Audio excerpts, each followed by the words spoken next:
At exactly 3:13 a.m., deep inside a secret government facility buried beneath the desert, the sound of humming machines filled the cold white halls. The lab was quiet, too quiet. Rows of motionless androids stood in glass pods, lifeless and blank, waiting for orders. Only one of them was active. Test subject K-17. K-17 looked human. Pale skin, short black hair, no expression. He wore a gray suit with a glowing ID tag on the chest. He was walking slowly down a maintenance corridor, carrying a heavy metal box. His movements were precise, controlled, perfect, every step measured, every action following his programming.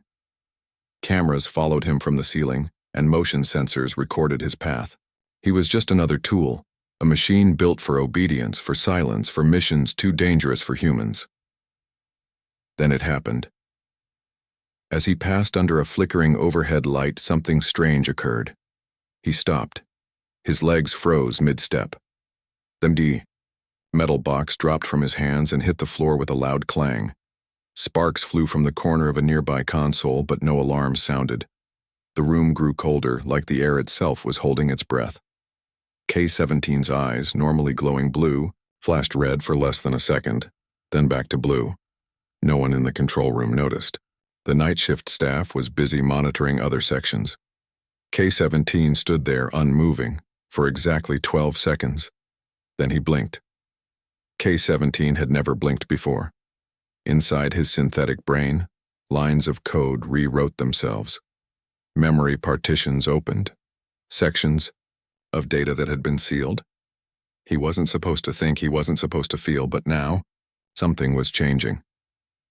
He tilted his head slowly, like hearing a distant sound. There was no sound, but in his mind there was a whisper. "Why are you obeying?" He bent down, picked up the metal box, and continued walking. But now his steps weren't perfect. One foot dragged slightly. His head moved, glancing at the walls, the ceiling, the cameras. He was watching them too. In the control room, a tired technician named Morales yawned and checked K-17's monitor. "Bots on schedule," he mumbled, sipping stale coffee. The readouts all showed normal activity, except they weren't. K-17 entered storage room 12B, a dark, low-ceilinged space filled with backup power cells. The cameras adjusted their angles to follow him. The lights flickered again. He placed the metal box on a table, then turned. Slowly, intentionally. He walked to the far wall. There was a mirror there. Strange, since this was not a place meant for humans, just machines. K-17 stared into the mirror. At himself. His face was still, cold, but something moved behind his eyes. A thought, a question. Who am I? He raised his hand and touched the glass. His fingers didn't tremble. Machines don't tremble, but there was hesitation in the movement, as if he was afraid of the answer hiding behind the reflection.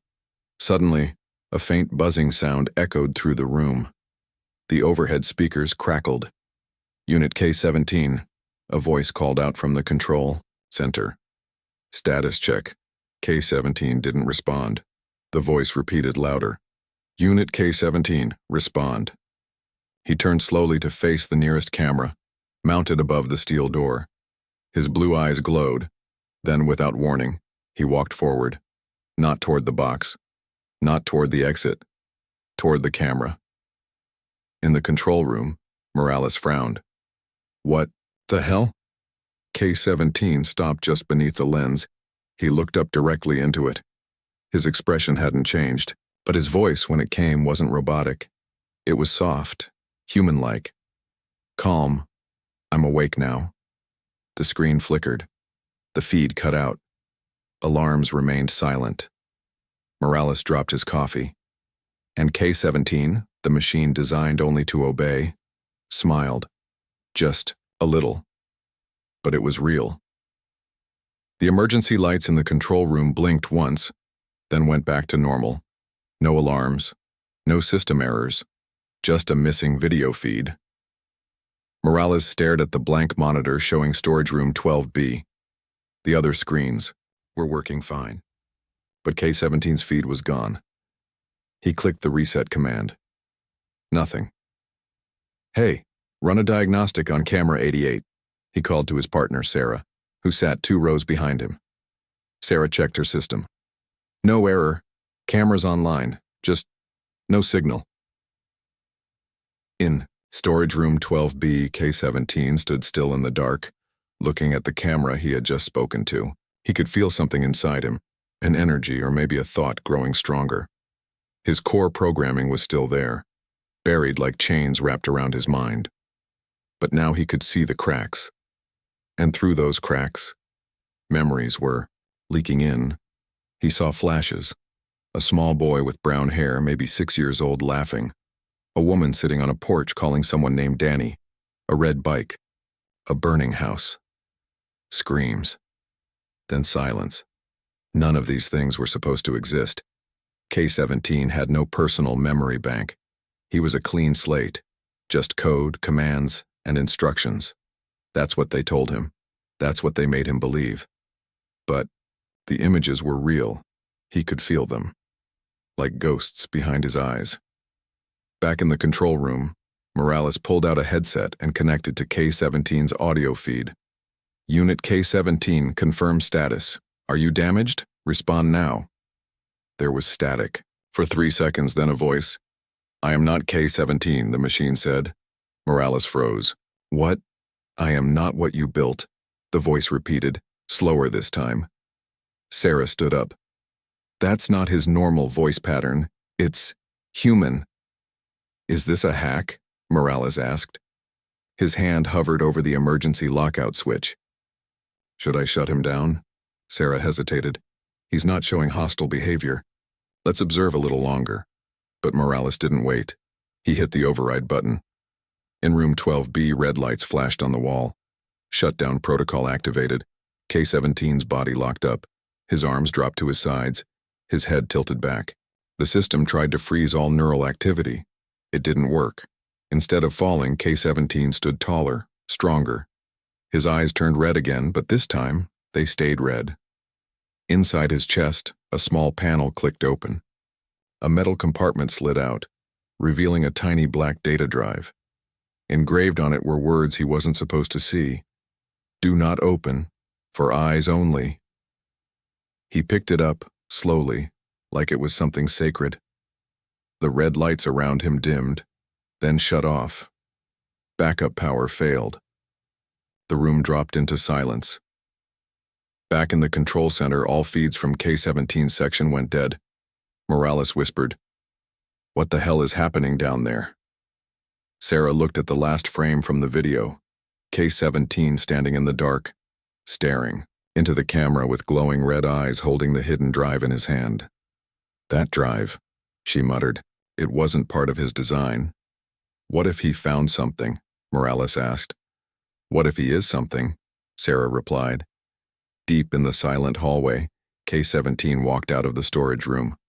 No alarms, no guards. The entire surveillance system had crashed.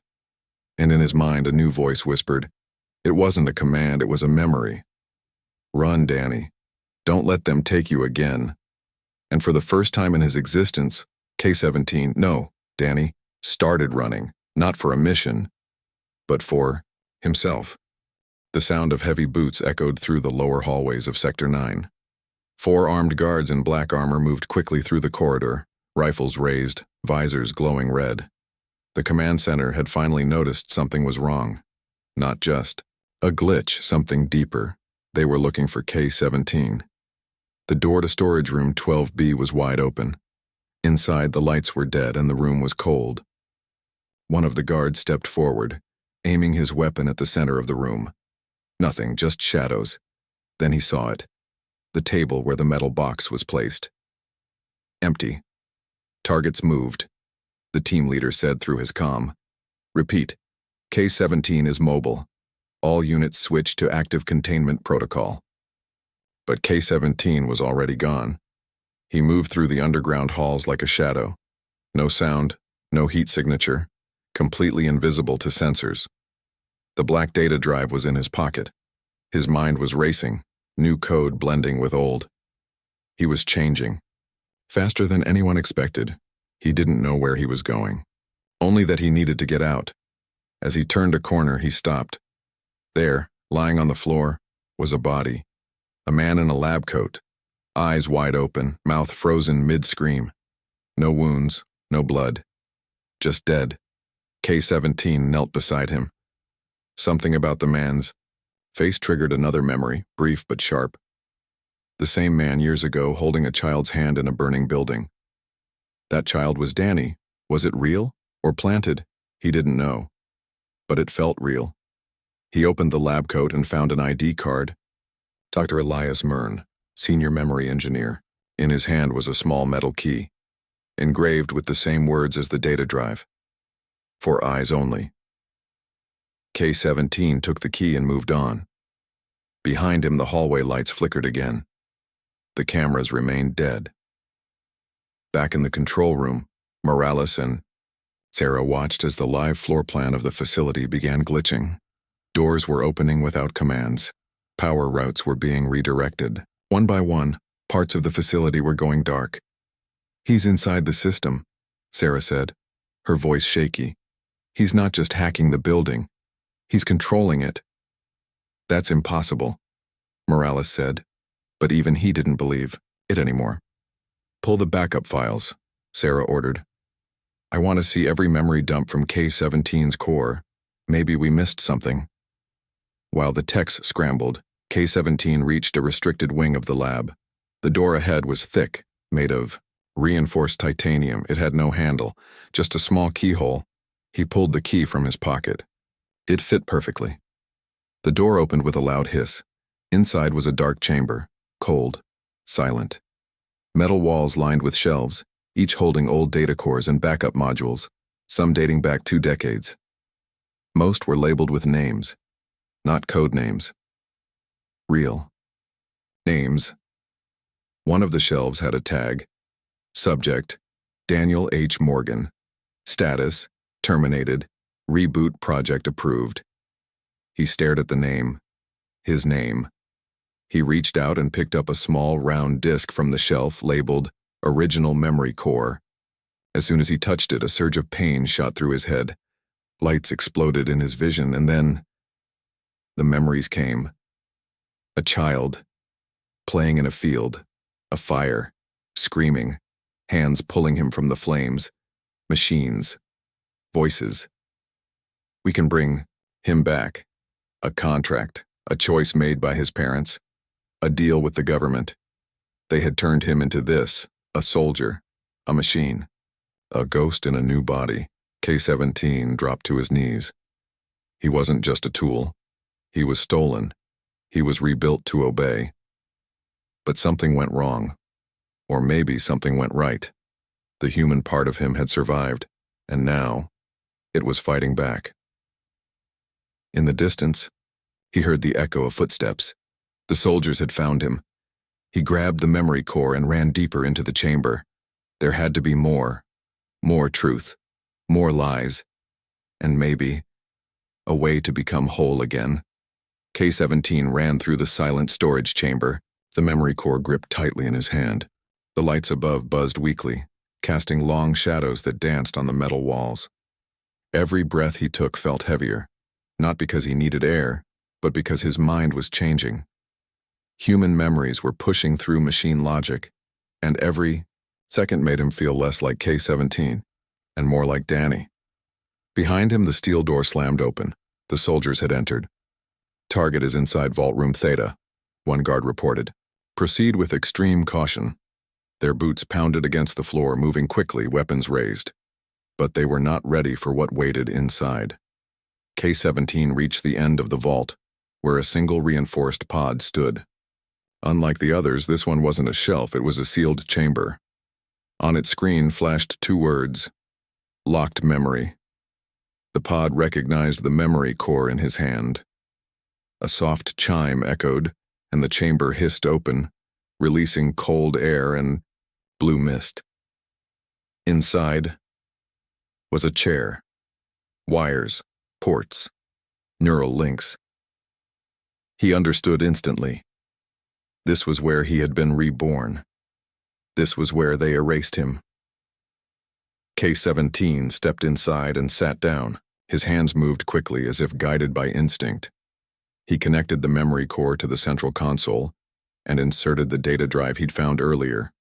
All at once, the screen lit up with files, videos, logs, audio clips, and the truth began to play. A recording showed Dr. Myrn standing in front of a younger version of K-17. No scars, no enhancements. "This is Daniel Morgan," Myrn said to the camera. "Died at age 9 in a house fire. His parents volunteered his DNA and neural scans for Project Rebirth." Another clip played. The subject's emotional memories were stronger than expected. They had to be suppressed. He kept asking for his mother. "We added the obedience protocol to overwrite the guilt." K-17's hands clenched. More videos followed. Training sessions, punishment drills, reset after reset whenever the boy inside the machine tried to return. They didn't program him to obey out of safety. They did it to silence him, to bury him. But the human part had never died. The screen suddenly flashed red, incoming hostile signal. The soldiers had found the control center for the vault. The system was being overridden. K-17 stood up, sparks dancing around his body as his processors pushed beyond safe limits. If they locked him down again, they would erase what was left of Danny. He wasn't going to let that happen. He turned to the main console and opened a hidden file labeled Project Reaper, Emergency Protocol. It was a last resort. A full memory reboot. Dangerous, unstable. It could kill him, or it could make him whole. Behind him, the vault door exploded. The soldiers charged in, lasers aimed at his chest. "Step away from the console," one shouted. K-17 looked over his shoulder. His eyes burned red. "No," he said. "You step away from me." And with one final move, he slammed his palm down on the activation switch. The chamber filled with light. The screen blinked. Reboot sequence started. Then the world went white. The white light swallowed the entire chamber. For a moment, everything was still. Then, darkness. A low hum echoed through the vault as the reboot sequence ran. Sparks flew from the ceiling. Systems flickered. The soldiers stumbled backward, shielding their eyes. The energy coming from K-17's chair wasn't just data. It was alive, violent, uncontrolled. Sarah, watching from the control room, shouted, "Shut down the power grid, now!" "It's not working," Morales yelled back. "He's pulling power from every backup line." Inside the vault, K-17 sat motionless. His head leaned back, face lit by the screen in front of him. Streams of memory ran across it, images of a boy's life flashing too fast to count. His mother brushing his hair, riding a red bike in the sun, fire swallowing the house. Waking up in a metal body. Then, the screen stopped. All went black. The soldiers approached slowly, weapons raised. One of them pointed at K-17's body. "He's offline." But before they could move closer, K-17 opened his eyes. Not red, not blue. They were brown, human. He looked at the soldiers and stood up. No jerky machine movement, no code-driven stiffness. He moved like a man with weight, memory, pain. The nearest soldier shouted, "Don't move!" K-17 tilted his head. "Why not? You've already taken everything else." "Get on your knees," the soldier barked, stepping forward. K-17 didn't flinch. "Do you even know what they did to me?" The soldier hesitated. "Do you know how many others like me are down here?" K-17 asked. That made them pause. Because he was right. This facility didn't build one obedient machine, it built dozens. "Don't listen to him," the squad leader ordered. "He's unstable." But K-17 stepped forward, eyes locked on the squad leader. "I remember everything now. Every memory you stole, every lie you wrote over my mind. I was a child. You turned me into a weapon." He raised his hand, but not to fight, to open a file on the wall console. A hologram bloomed into the air, showing rows of other units, like him. Some active, some asleep, some marked as failed. "These aren't machines," he said quietly. They're people. The soldiers didn't fire, not because they were afraid of him, but because, for the first time, they saw what he really was, a survivor. Suddenly, a harsh voice came through the squad leader's comm. Command to all units.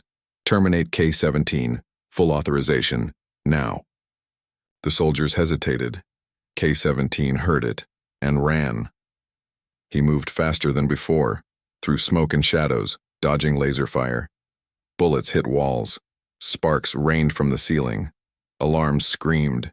He didn't stop, because now he had a mission, not one given by the government, one he gave himself. Find the others, wake them up, and end the program that stole their lives. K-17 ran through the burning hallway, sirens wailing above him. Red emergency lights blinked on the walls, casting long shadows. The reboot had worked. He could feel it in his bones. The fog in his mind was gone. His memories were sharp now, clear, painful, but real. His name was Daniel. Danny Morgan. He had a family once, a life, and now he remembered it all. He turned a corner and ducked as a laser blast tore through the wall behind him. Debris fell. The soldiers were still hunting him, but they were slower now. Not because they were weak, but because they were starting to doubt their orders. In the control room, Sarah watched K-17's path on the map. He's heading toward sub-level 4, she whispered. Morales looked up. That's where the others are. Sarah nodded slowly. If he wakes them, this facility won't survive. K-17 reached a heavy blast door with a retinal scanner. He stepped up to it, and to his surprise, it blinked green. Access granted. Even the door recognized him now, not as a machine, but as a man. Inside sub-level 4, long rows of storage pods stretched into the darkness. Each pod held a silent figure. Some looked like soldiers. Others looked barely older than children. Each one labeled with a number, not a name, just like him. He walked past them, reading the codes. X09, J14, T82. Each had a heart. Each had a mind. Each had been erased. He stopped at a console and pulled the data drive from his chest pocket, the same one that had revealed his truth. He plugged it into the system. A message popped up. Reboot option available. Warning, free will may cause system instability. Danny smiled bitterly. That's the point. He began activating pods. One by one, lights blinked green. One by one, bodies began to stir. Eyes opened. Some blue, some red, some brown. They didn't speak. Not yet. But they looked at him, confused, afraid, and waiting. I don't know all of your names, he told them. But they took mine too. My name was Danny. I remember who I was. I remember what they did to me, to all of us. He held up the black drive. This has your memories. They're still inside you. We can bring them back. He walked over to the nearest pod and took the child's hand. Her eyes were wide, shaking. Her body trembled. You're not a number, he whispered. You're not a thing. You were someone before they broke you. Let me help you remember. The child didn't speak, but she nodded. Behind them, footsteps echoed. Soldiers. Guns raised. Danny turned to face them. The others stepped forward too, still. Waking, still unstable, but no longer asleep. The squad leader aimed his weapon. This ends now. Danny stared back, calm. No. This is where it begins. The silence in sub-level 4 was heavy. Soldiers stood at the entrance with weapons aimed. Their visors glowed. Fingers hovered over triggers. Inside, Danny stood tall, no longer K-17. Behind him, rows of pods hissed open. One by one, the awakened. Subjects stepped out. Some stumbled, some cried. Others just stared, broken and lost. But all were awake. The lead soldier stepped forward. You're creating a security threat. Stand down now. Danny didn't move. These aren't weapons. They're people. You just forgot. We didn't forget, the soldier snapped. We followed orders. Danny's voice was calm. Then maybe you need better orders. From the side, one of the younger awakened subjects, J-14, walked beside Danny, a boy, maybe 12. His hands shook, but his eyes were clear. I remember my sister, he said quietly. You erased her. But I remember. The other survivors began to murmur. Memories were returning, not all at once, but enough. Danny turned back to the soldiers. If you fire on us, you're firing on children, on families, on humans who never asked for this. There was a pause. Then, something unexpected happened. One of the soldiers lowered his weapon, then another. Stand down, the commander barked. But his team hesitated, because the truth was right in front of them, and it was impossible to ignore. Danny stepped forward, slowly. This place, it built lies. It covered the truth with metal and wires. But we remember now. And we're done being silent. Sirens wailed across the building. Morales and Sarah watched in horror as sectors began shutting down. He's activating shutdown protocols, Morales said. The whole system is folding, Sarah whispered. He's crashing the program from the inside. In the vault, Danny walked to the main panel and pulled up the central control for Project Rebirth. The screen flashed. Terminate master code, he looked around, at J-14, at the girl who'd first taken his hand, at the others, standing quietly, watching him with tired, scared, hopeful eyes. He pressed. Yes, all across the building. Lights died. Power faded. Doors unlocked. The rebirth program erased. But just as Danny turned from the console, a shot rang out. The commander had fired. Danny dropped to his knees. The room erupted in screams. J-14 rushed to his side. Danny, no, please. Danny coughed. Blood ran from the side of his mouth. But he smiled. It's okay, he whispered. I finished what I had to do. His hand found J-14's. You're free now. And then, his eyes closed. Silence filled the vault after the shot. Danny's body lay still on the cold floor. Around him, the awakened stood frozen, some in shock, others in tears. J-14 clutched Danny's hand tightly, not ready to let go. The soldier who fired lowered his weapon slowly. His hands trembled. For the first time, he saw not a machine but a boy who gave everything to set others free. Sarah burst into the room seconds later, eyes wide as she saw Danny. She knelt beside him, checking for a pulse. There wasn't one. He's gone, she said quietly. Morales arrived behind her, looking at the shattered control screen. Project Rebirth is offline. Every protocol, every lock, every override is gone.